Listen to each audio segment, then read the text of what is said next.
Marija, glazbena pratnja Miroslava Mataković. Oprostite, profesor Bauer.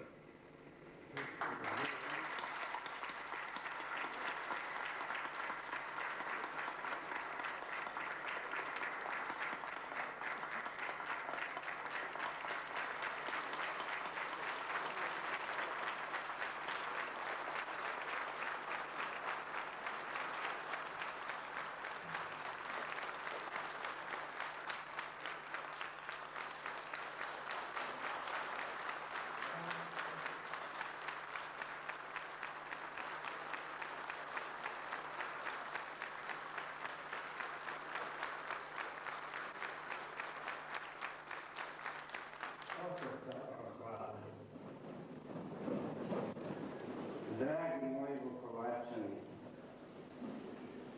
u ime moje supruge i mene zahvaljujem vam na ovom priznanju. Moram obvezan sam reći i u ime moje supruge, jer i ona je nosila glavu u torbi onda kad smo Bana sakrili, kad smo ga odvukli u Podolu. I kad se onda u tom momentu našlo 50-60 ljudi koji su došli i tih 6 tona na rukama preveli u Podolu. I zabarikadirali da se nije moglo ni naslutiti tije. I vjerujte, bio mi je najuzbudljiviji dan i moje suprugi i meni, kad smo skupa Bana doveli opet na svoj stari trg.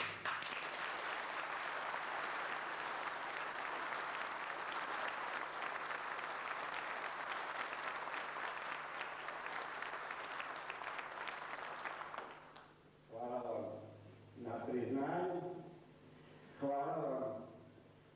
Nisam očekivao, nisam ni želio priznanje, a vjerujte, to mi je zadovoljstvo da to priznanje nije samo znak meni zahvalnosti, nego priznanje veselja cijelog naroda, cijele nacije, da se Ban opet vratio na svoje mjesto.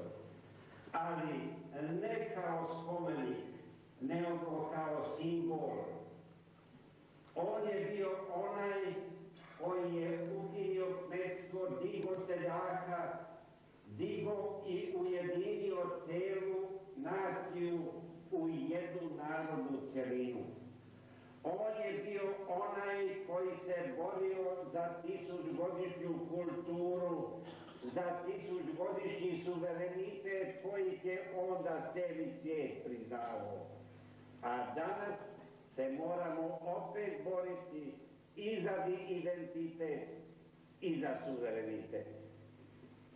A to nam je obveza koju su nam nametnuli generacije kroz 1400 godina. Posebno mi je zadovoljstvo da sam u ovom momentu ovdje, da tu u Hrvatskom domu, koji je bio onda jedan centar kulture ne samo Vukovara, nego regije cele, da tu opet vidim da ste se skupili tako u tolikom broju da je to garancija da će se obnoviti ono što je taj dom bio, što je bio jedan kulturni centar koji je nastavio tradiciju 1000-godišnje kulture.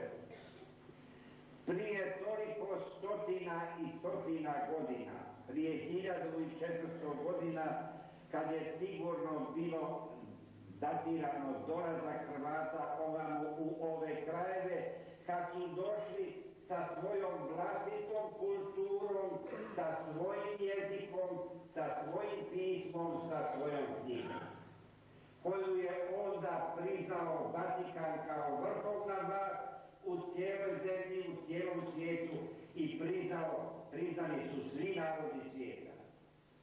To je činjenica koju nam niko ne može osporiti. Starosjedioci ovdje su nacija koja nosi ovu zajednicu, to je Hrvati. To su Hrvati.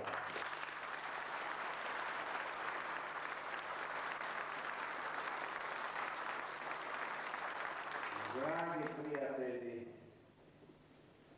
u ime moje supruge i u moje ime ja vam se zahvaljujem, a vjerujte, ona donacija Vukovaru koja je zajednička i donacija moje supruge i moja, ta donacija je zato da ovdje bude jedan kulturni centar, da to bude prinos onome što je Vukovar kroz generacije bio ranije, da to